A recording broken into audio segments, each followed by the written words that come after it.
Hi, everyone. My name is Donna Johnston, and this is my YouTube channel, Speaker Donna Johnston. And this is my YouTube podcast called Spirit World Connections. I hope everybody is doing well tonight. So, the subject tonight is going to be talking about the many different spirits who walk with us in the spirit world and the different types of spirits and kind of the role they play in our lives and in spirit. And before we get into that, I want to talk a little bit about um, my spirit guide who walks with me. And I've shared some information with you previously about him, but I want to talk about it a little more. And the reason being is after I created the preview for this week's podcast, he chimed in and kind of asked me to talk more about him so that people understand who he is, the role he's played in my life, and how it ties into tonight's subject matter, that being the many spirits of the spirit world. So, in a previous podcast, I talked about my primary spirit guide who stays and walks with me in spirit. I call him Shaman, that's his nickname, or I call him Big Guy, that's his nickname. Those are names I've chosen for him. He doesn't have a name, he doesn't have a title, he doesn't care about notoriety or fame or anything like that at all. But he was very present on Saturday evening after I created the video. So I want to talk a little bit more about him in depth and how that ties into our conversation tonight.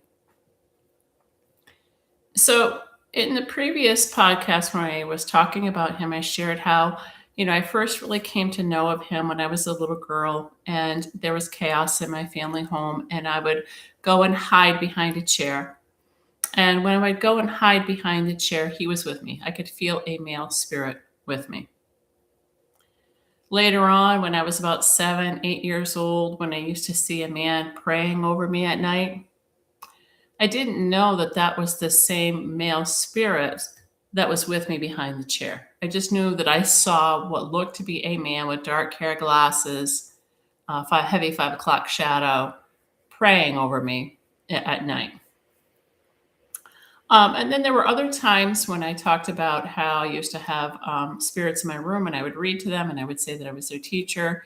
He was sometimes present then too, but again, I didn't connect him with the spirit who was behind the chair or with the spirit who was kneeling beside my bed praying. In 1991, when I had the encounter with him where he came and spoke to me about my life and told me my life story, again, I didn't know that he was the one who was with me behind the chair. He was the one kneeling and praying beside me over me in my bed, and I didn't know he was also the one in the room. However, that encounter with him very much created this, I want to say, fascination with him. That whole interaction with him really set me off on my spiritual path in a much different way. And when I had the interaction with him in 1991, it was very unsettling because of the amount of details that he knew about my personal life and about my private life. And there's nothing more unnerving than someone telling you your medical history or about something really private that happened to you that you don't think anyone else knew about, right? But he knew a lot. And so, losing his number and losing contact with him was probably one of the greatest regrets in my life. And because I wanted to speak to him again, I wanted to talk with him some more, and I wanted to know how he knew everything about me. How did he know so much information? And from that point forward, after I lost contact with him, it really kind of became my goal to find him, to look for him. And there's nothing harder than trying to find someone in New York City. Imagine that, of all places, New York City, right? It's like looking for a needle in a haystack, so to speak. So I had a really, but I did try. I got to be honest with you. I pulled out all the stops to try to find him. I even had a sketch artist, someone that I knew, who could sketch a drawing of him. I sketched a drawing of him. I reached out to drug and alcohol clinics in New York City, asking if they knew of him, and I never got anywhere with it. But when I was able to train under the Navajo medicine man, and then again later with Gianni, it certainly helped deepen my understanding of how he knew so much about me, um, and how he was pivotal in my life, very important. And in 2008 and 2009 to 2010, my desire to connect with him increased substantially. That was when I was training under the Navajo medicine man, from 2006 to 2009. And there were times when I would just stand in my garage door and just look out at the trees and the land and just call out to his spirit, please come to me. Please, I need to connect with him. You're just feeling this need to connect again with him and to reunite with him in some sense. Of course, there was the interaction in 2007 when I hit the cat in the road and he showed up. But again, I didn't connect him with these other interactions throughout my life. 2011, there was another encounter. And again, I missed the mark. It wasn't until after he was gone. And I would always kind of piece it together after the fact. So I'd have these interactions with him in the physical. And then after the fact, I'd have the aha moment. Oh, that was him. But I would miss it every time. And then after my partner died of cancer, he started being more present in my life, and I felt him around me even more. And my friends could feel him around me. My friends who were open intuitively could sense him around me, and they would, comment on who's this big spirit that's with you? Who's this big guy who walks with you? Oh yeah, that's Shaman, and so that's how he kind of became more involved or more known at that point in my life from about 2014 forward. And then after the accident in 2020, he became, his presence became even more known. And I became more aware of his role in my life and how he has come to be with me throughout my lifetime. And so it's been kind of this very slow unfolding awareness of who he is, how he's connected to me, why he's with me, etc. So let's talk about that a little bit. So what he has shared with me is that he came in with me. So when I was born, he came in with me. He has been with me since birth. He has tried many times to obviously get my attention and to help me understand him better, but it's taken me a long time. Shaman is very powerful. He's a very large spirit. When my Reiki master does energy work on me, she'll say, wow, he's one of the tallest spirits I've ever seen, one of the biggest energy forces she's ever seen. And he is. That's why I call him Big Guy. He is a force to be reckoned with. He's very powerful in that sense. He can be very upfront and he can be very elusive. When he's fully present and I can feel him really, really close to me, it's almost intimidating. It's his energy. It's like standing before God. I mean, it's the only way I can think to put it into some sort of perspective where people would understand. And there's very much like a paternal energy between him and I, where like father, daughter, dominant male, very strong energy to him. But when he's fully present, I just like so taken aback by it. Because like I said, it can be intimidating. It can be overpowering sometimes because when he's in full power mode, it's very serious. And I haven't experienced that a lot with him. I certainly experienced it in 1991 when I had the encounter with him. He was full on that day.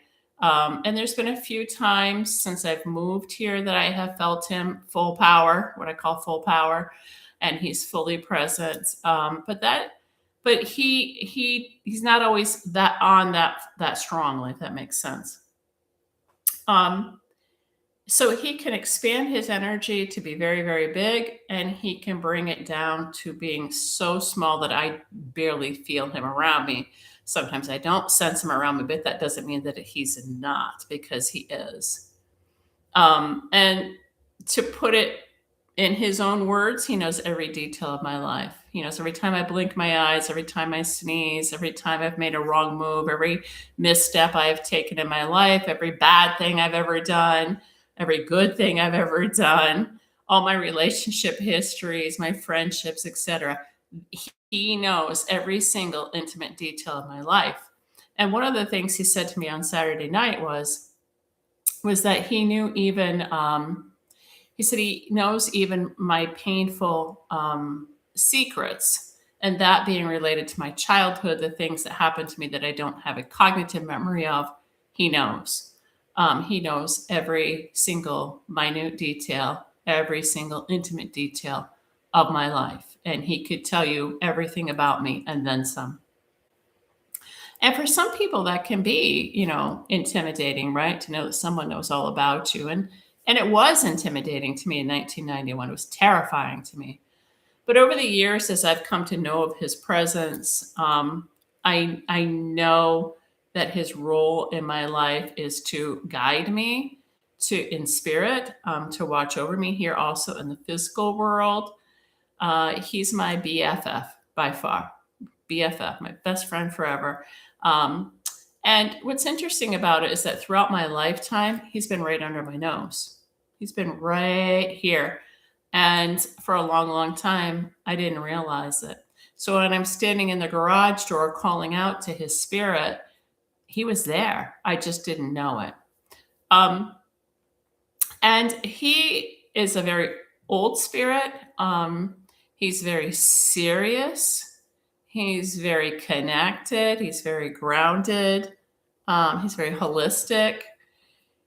He is very patient and sensitive and loving and kind and gentle. I can do no wrong in his eyes, even though I feel like I've done a lot of wrong in my lifetime and made bad decisions. He's always forgiven me, or, chalked it up to be, it's not really who you are, right? And every time I've gotten off my path and he's tried to redirect me, he's been patient with me as I get back on my path. And he's been an incredible, incredible teacher to me. A lot of what I've been shown in the spirit world has come from him. He travels with me in spirit. He watches over me when I'm traveling in the spirit world. He keeps a close eye on me to make sure I don't get into things that I shouldn't get into. But he can shrink his energy down very, very, very, very small. He can hide really well. He's very elusive at times if he needs to be. He can travel through all the levels of the universe, all the levels in the spirit world. He's very connected. And in order to travel into those lower realms, he has to be able to bring his energy down so he's not detected, right? So he's very very talented, I should say, at shifting and changing his energy as he needs to. And his dedication to me has just been incredible. I don't know of anyone else in my life who I can say has been as devoted and as dedicated to me as he is. And his unconditional love and acceptance for me is beyond words. I can't even describe it to you. So you might be wondering, how does this tie into our discussion tonight? Because we're going to be talking about the different spirits that walk with us in this spirit world. And there are many, many different types of spirits. And the information I'm going to share with you is, based upon what Shaman has shown me in spirit, and what he's allowed me to see in spirit. And it's important to share with you. He wants me to share with you that everybody has someone like him with them in spirit. Everybody has someone like him with them in spirit. So his presence in my life is unique to me, but you also have someone in spirit with you like him who's walking beside you, trying to help you connect and watching over you.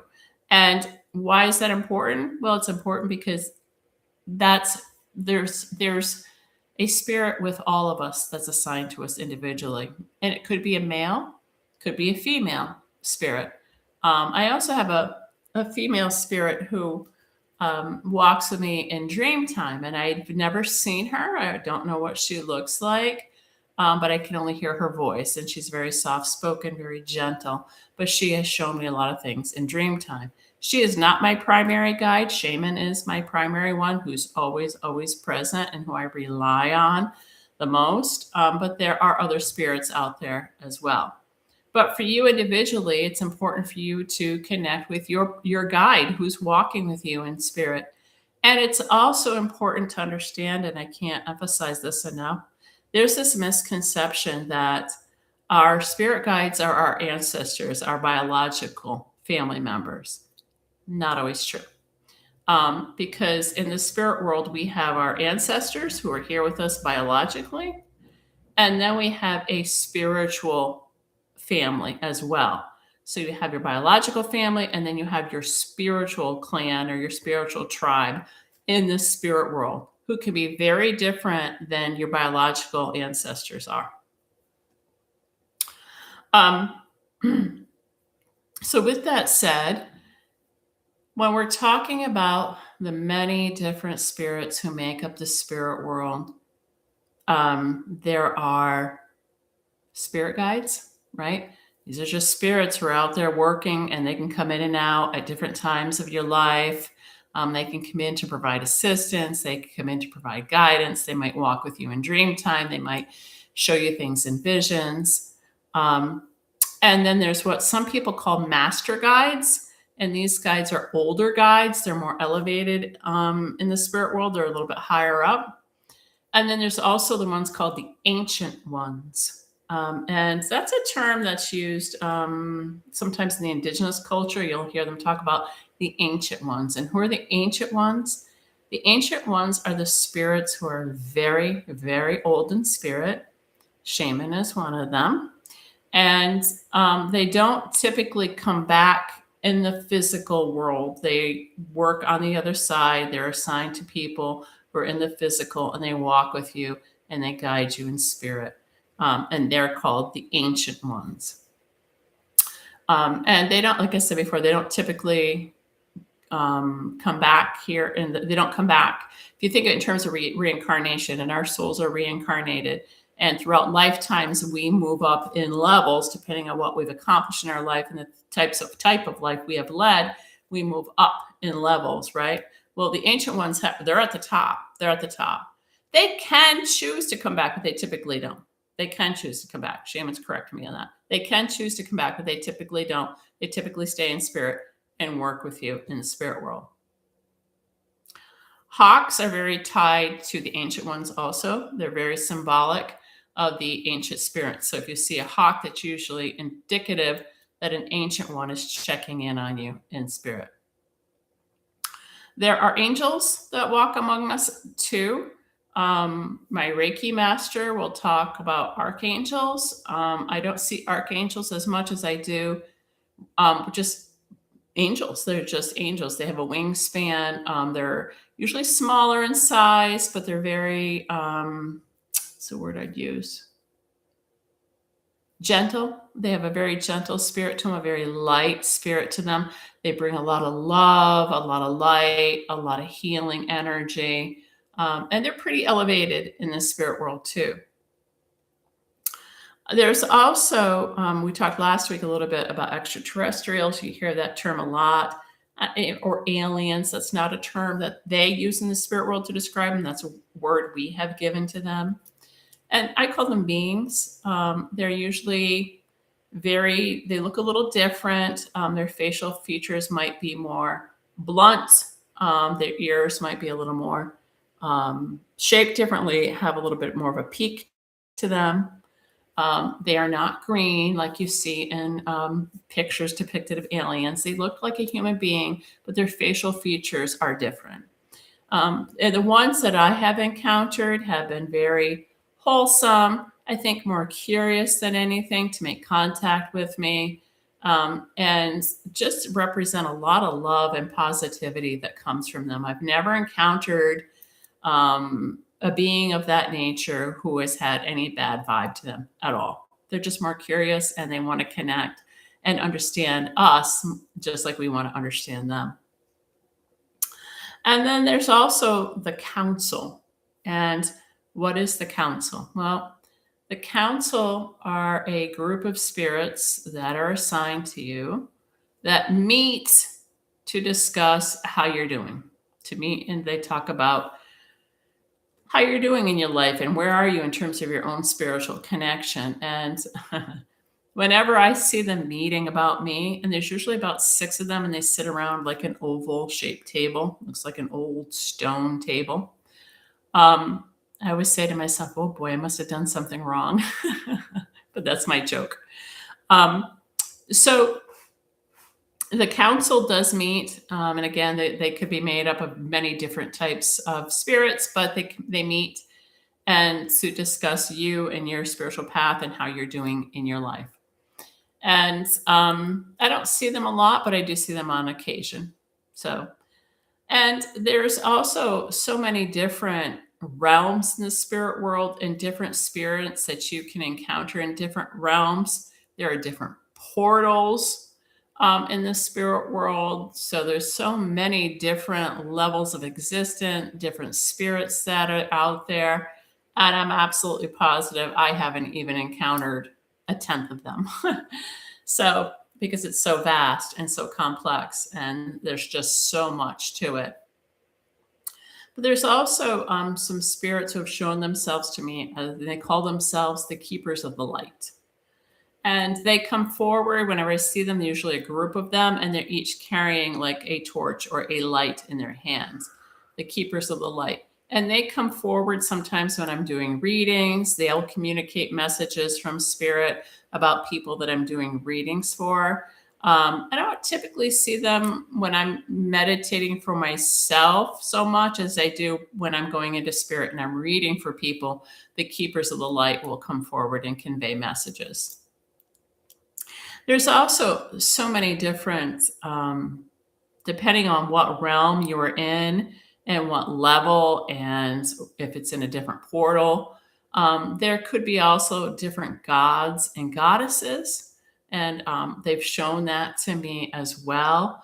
So again, that kind of debunks religion, and but there are many different gods and goddesses connected to the sun, the moon, the stars, the wind, the rain, Mother Earth. There's just so many connections out there.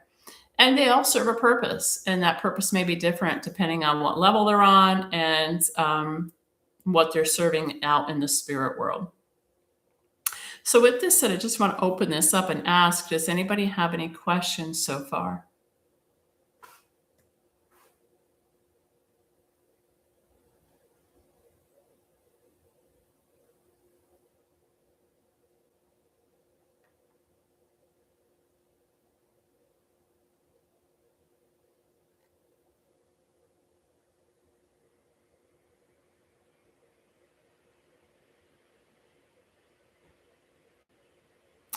And there are times when I've asked myself, am I sharing too much information that's going to discourage you rather than encourage you to connect? Because my goal here is to encourage you to connect, not discourage you.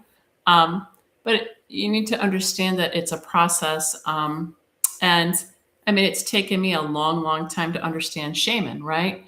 So, but I don't want to discourage people from the process of connecting. I think it's important for all of us to understand ourselves on that deeper level and to remember who we were before we were told who we are, and to connect with our higher self for that divine guidance, love, and acceptance that comes so organically, and it's free, and it's free. So, the other thing that shaman wanted me to share with you is that whatever you learn in this lifetime, spiritually speaking, you come back with.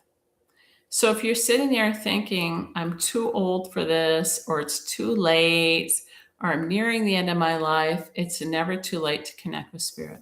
Because the more you practice now, the more you learn now, the more will come back with you in the next lifetime. So I just want to ask one more time, does anybody have any questions or comments? You can put it in the chat.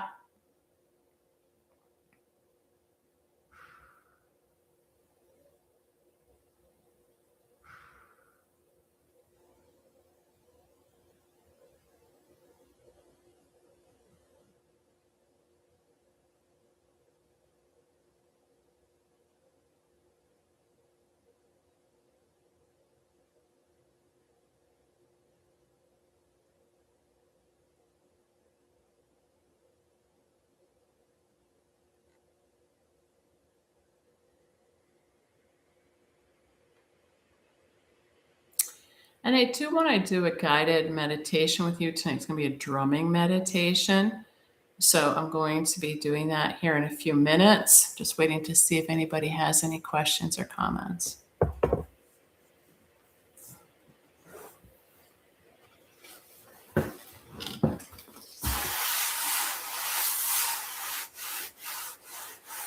I've been drumming for a long time, since I started training under the Navajo medicine man. He's the one who taught me how to do some drumming. And so tonight we're going to do a guided meditation with the drum. I had back in, when was it? 2010, I think it was, 2010. I had drums made for me. This is one of my drums. It's one of my hand drums. This one is called Shema. Shema is one word from the Hopi tribe. It means love. And this was handmade from a woman in an indigenous culture. Her name is Strong Oak. This is a deer hide. On the back of it, you'll see the dream catcher kind of design on it. But she goes into spirit, and then she makes drums based upon what she feels someone's spirit needs. And the wood itself is oak. Whenever you're working with a drum, you want to warm it up first. Just do that by rubbing your hands on it. You can put it out in the sun as long as it's not humid out.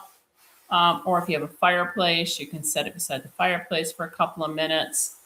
The drum likes to be warmed up. The hide helps tighten the hide a little bit so the sound is better. When you're not using your drum, you want to keep it wrapped in a blanket in a cool, dry place. The hides will get buckled or get loose. John Ravenwolf actually took this drum and my other drum. I have another bigger drum that Strong Oak made, and tightened the hides for me on it so it doesn't have as much bounce to it.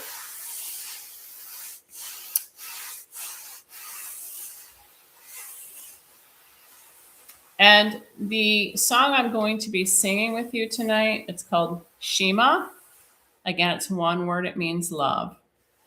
So before I start drumming, I just want you to get comfortable in your chair or on the sofa or in a bed. Either you can be, if you're sitting, I want both your feet on the floor. This helps to keep you grounded and stable. If you're laying back, make sure you're fully relaxed. I don't want anybody falling if they get too deep in a meditation. It also helps with the flow of energy. So just get comfortable in your chair, wherever you may be. And when I start drumming, I just want you to close your eyes, and I want you to start looking through your third eye. And your third eye is that space in between your eyes up here. It's your third eye. And when I'm drumming, I just want you to stay focused on that. If you have thoughts coming in about day-to-day things or things that are distracting you, just tell it to go away. Be gone, and let it go. Let it drift off. Try to keep your focus on saying Shema. You can sing with me. You can say it quietly in your head, or you can just sit quietly and focus on the meditation. If you've never meditated before, you may not be aware. But when your eyes are closed and you're looking through your third eye, you may see colors. You might see red, you might see blue, it could be green, it could be yellow. You might see movement, you might see like a spirally movement, or you might see stars, you might see different shades of light. You may see outlines of spirits that may look like they're in kind of a, like almost like in a shadow kind of way. That's all normal. Just let it be. And it's important for you to get grounded. So we're going to work on that too before I get into the drumming. So I just want you to be settle in your chair and get comfortable.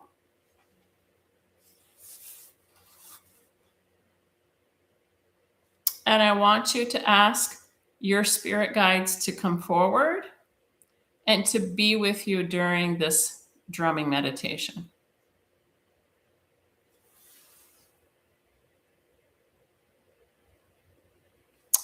Oh, Pat wrote, the belief of the Father, the Son, and the Holy Spirit is puzzling for Catholicism. What is the difference or conflict between the big guy and the Holy Trinity? Oh, that's a good question. Can I answer that, Pat, after we're done drumming? So I want you to get comfortable in your chair. And I want you to first take a couple of nice deep breaths in, slow deep breaths. Inhale through your nose and exhale out through your mouth.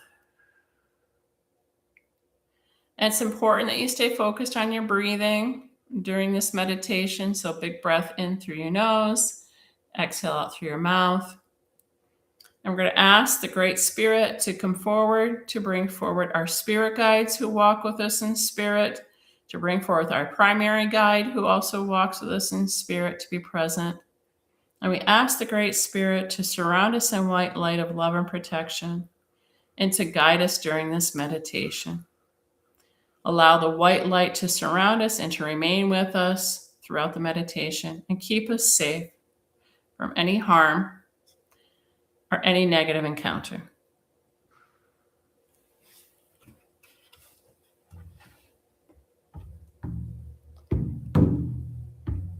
This song I learned from actually a woman who does more metaphysical music. Her name is Deva Premal. If you've never heard of her before, you can check her out. Her music is beautiful. The first time I heard this song, I was just hooked on it. So her version of it and my version of it are different. But when I was training under the Navajo medicine man, he had the drum out one night and he asked everybody to drum a song. And so I started to drum Shema. And he started to sing along with me. And afterwards, he told me of a story of when he was on the Navajo reservation. Because for those of you who don't know, the Hopi people live in the middle of the Navajo reservation. The federal government did that on purpose because they thought they would kill each other. But the Hopi reservation sits inside the Navajo reservation, and he saw somebody's drum set up. And he went over and started playing the drum. And his grandfather had told him that you're not ever supposed to touch someone else's drum without their permission. And so he had to, the drum was actually being set up for a wedding ceremony. And Shema was one of the songs that they sing. So it's a wedding song in the Hopi tribe. And he had to learn how to drum it for the wedding. So that was his punishment for playing someone else's drum without their permission.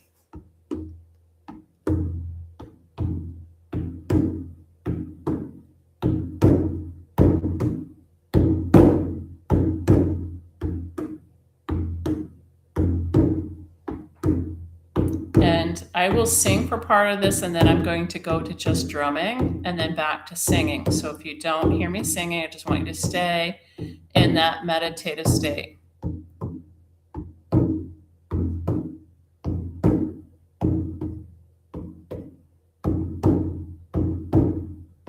And remember to stay focused on your breathing and your third eye.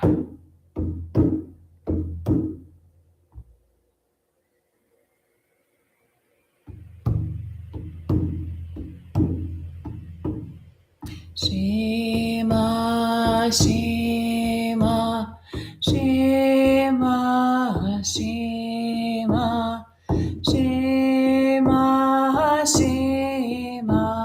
Shima Heya. Shima, Shima, Shima, Shima, Shima, Shima, Shima, Heya.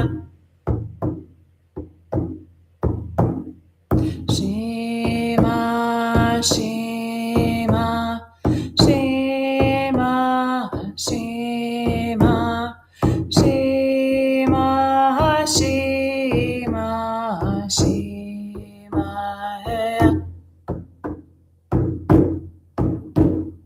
Shima, Shima, Shima, Shima, Shima, Shima, Shima, Heya.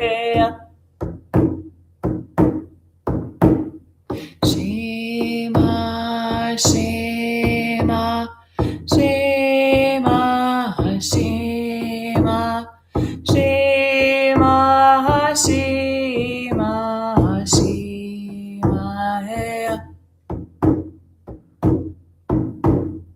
Shima, Shima, Shima, Shima, Shima, Shima, Shima, Heya. Shima,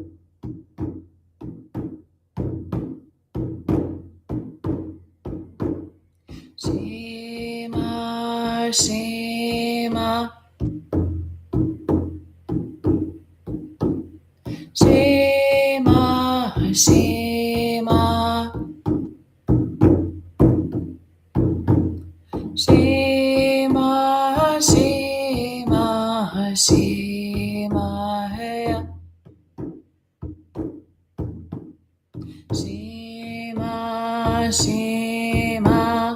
Shima, Shima, Shima,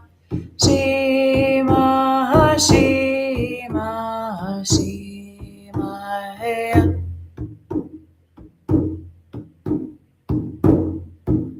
Shima, Shima, Shima, Shima, Shima, Shima, Shima, Heya. Shima, Shima, Shima, Shima, Shima, Shima, Shima, Heya.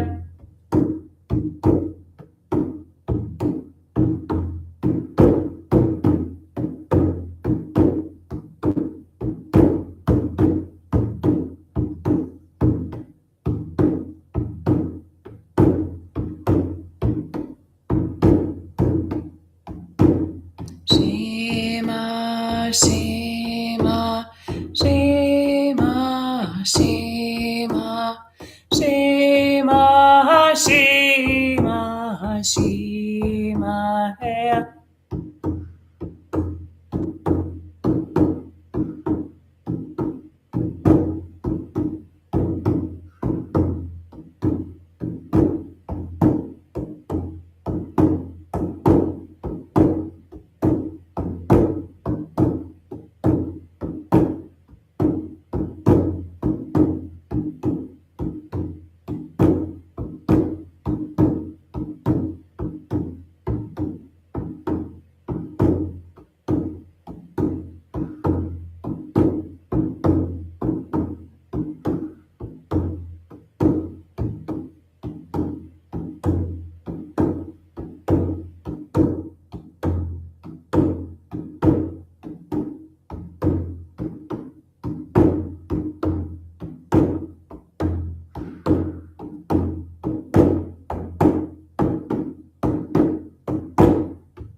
Shema, Shema, Shema, Shema, Shema, Shema, Shema,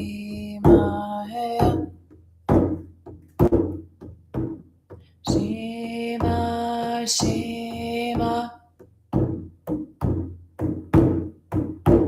Shema, Shema, Shema, Shema,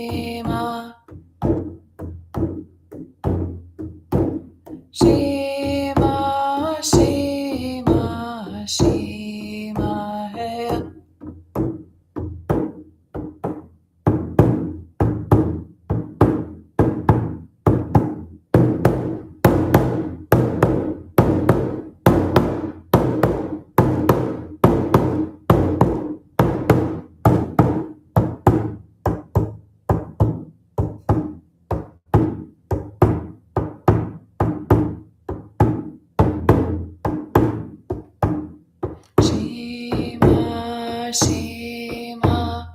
Shema, Shema,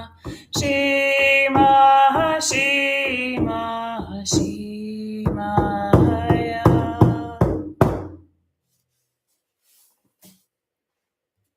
Should just take a couple of nice deep breaths.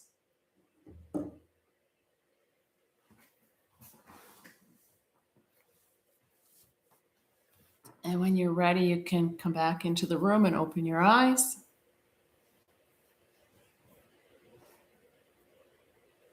And if you have anything that you want to share with me about what you experienced during the drumming, please feel free to leave a comment. I want to get back. I know Maureen also asked a question. So Patricia asked, the belief of the Father and the Son and the Holy Spirit is puzzling for Catholicism. What is the difference or conflict between the big guy and the Holy Trinity? That's a fascinating question. The big guy does not align with any organized religion. It's interesting you ask that, because when I have shared with people about my interactions with big guy, a lot of people have said, well, that's none other than God speaking to you. That's God. You're connecting to God. And some people believe that, some people don't. I mean, I think it depends on the individual. But big guy does not associate with any particular religion. He doesn't convey that to me at all. So I'm not sure that for him there's a conflict. If I want to make sure I understand your question correctly, Pat, does that answer your question? And then Maureen asks, can spirit guides be guiding more than one person? There can be different, well, in spirit, there is no concept of time or space. So a spirit can be here with me and a spirit can be there with you, and it can be in a different country and a different place all simultaneously. People who have a primary guide, your primary guide is usually with you. They're not usually with a bunch of other people, but spirits can come in and out. So I could have a spirit here with me that's also with you. Does that answer your question, Maureen?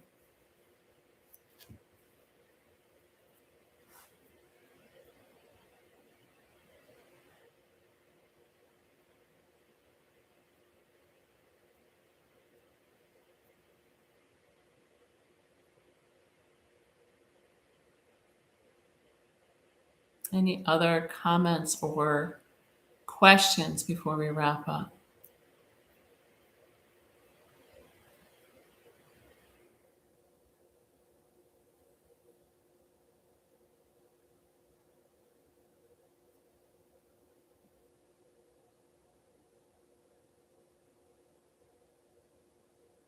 And I would like to hear from you. If you like the meditation, we can certainly do more of that in the future as well. This podcast will be under the live feed on my YouTube channel. It should be up tomorrow morning. So you can always go back into it and just play the meditation piece if you want, just to listen to the drumming.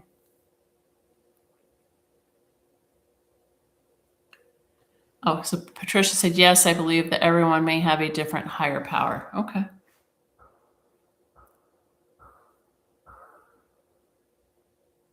I think that's a great point, Pat. Any other questions or comments before we wrap up?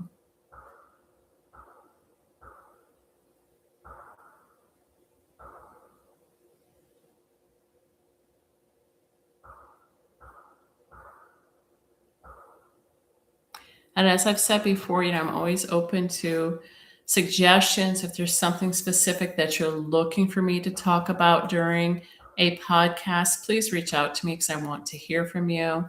If you're not participating in the lives, but you're watching this after the fact, you can reach me through you can leave a comment and reach out to me, or you can reach me through email or through any of my social media. And so if you're looking for additional information about services offered, you can find me at my information on my website, speakerdonnajohnston.com. You can find me on Facebook, Instagram, and TikTok, Speaker Donna Johnston, and you can reach me through email, speakerjohnston@gmail.com. So I'd like to hear from you about more of what you'd like. Oh, Maureen said, about 2 days before my dad passed, he was pointing to things we couldn't see. Oh, he was seeing spirits. That's not uncommon. Sometimes before people transition over, they start to see the spirit world. That's not uncommon. Thank you for sharing that, Maureen. I appreciate it. Yeah. Any other questions or comments?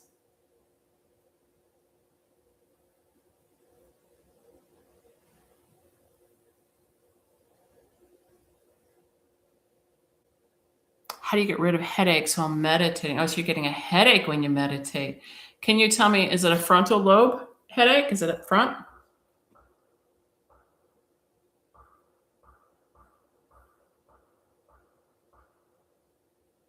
Yes. Okay. Does it happen every time you meditate?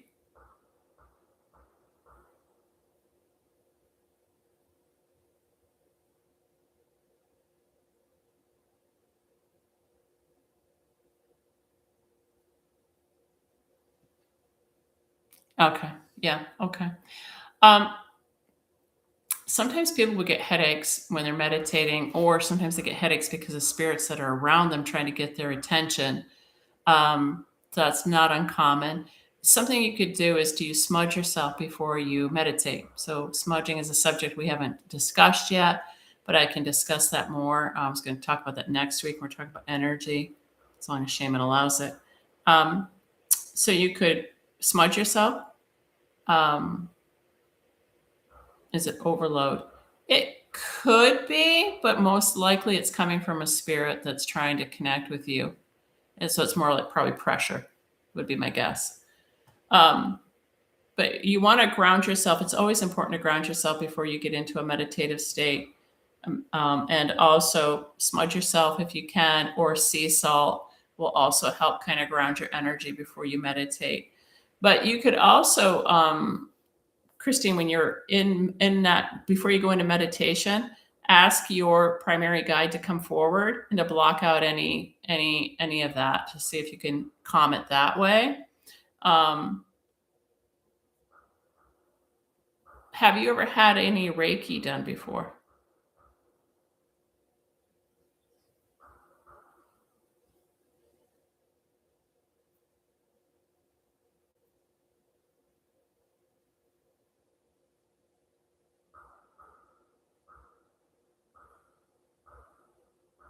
Minimal. Okay. Okay. Because I'd be curious to know more about what's causing the headache, but it could be coming from the intensity of the energy. That will do it also if it's really an intense connection for you. Um, or the power in that connection could be causing some of that pressure up here above your third eye. So smudging. Um,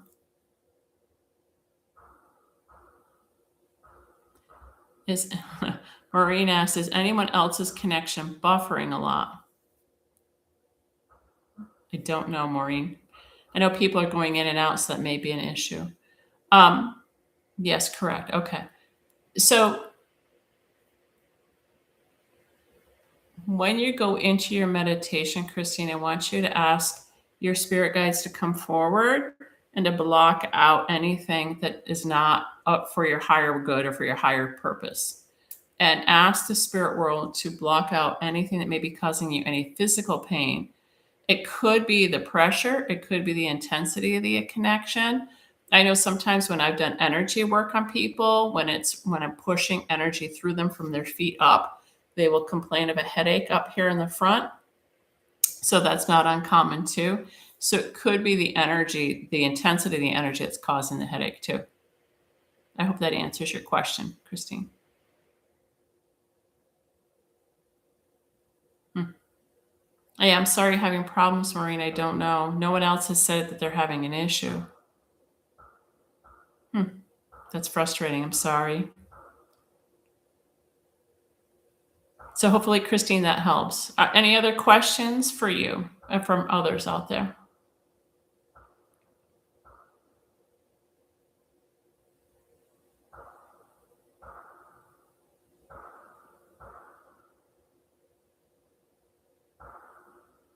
So get connected, folks. Get connected to who your guide is that's walking with you in spirit. You're welcome, Christine. Thank you. And Patricia said only once it buffered. Okay. Thank you for sharing that, Patricia. Your guides are waiting for you. They're waiting for you. There's this infinite wisdom at your disposal every single day, and people don't even know it. I didn't even know it, right? When I had a big guy right under my nose and I didn't know it. The spirit world is there and they want to connect with you. They want to connect with you so badly and to help you on your spiritual path. Don't get discouraged if you do not immediately get into a meditation. Don't get discouraged if you don't automatically connect or start seeing visions or things like that. Like as I said to you last week, I'm 58 years old. I've been doing this since birth. I'm still learning. I've just, over the last 10 to 15 years, really come to understand who shaman is with me. So don't get discouraged, folks. Just take it one step at a time and trust. You have to learn to trust yourself and trust in that flow of energy. If you're up here, you're going to have a hard time connecting. If you're up here, the energy isn't going to flow smoothly. It comes from your heart. It comes from your heart. So get connected and just practice and keep practicing. And again, I'm open to any ideas or suggestions for future podcasts. Don't hesitate to reach out to me. I'd like to hear from you. With that said, if no one else has any questions or comments, I hope you have a beautiful, beautiful evening. Stay in the light, stay connected. And thank you for being here tonight.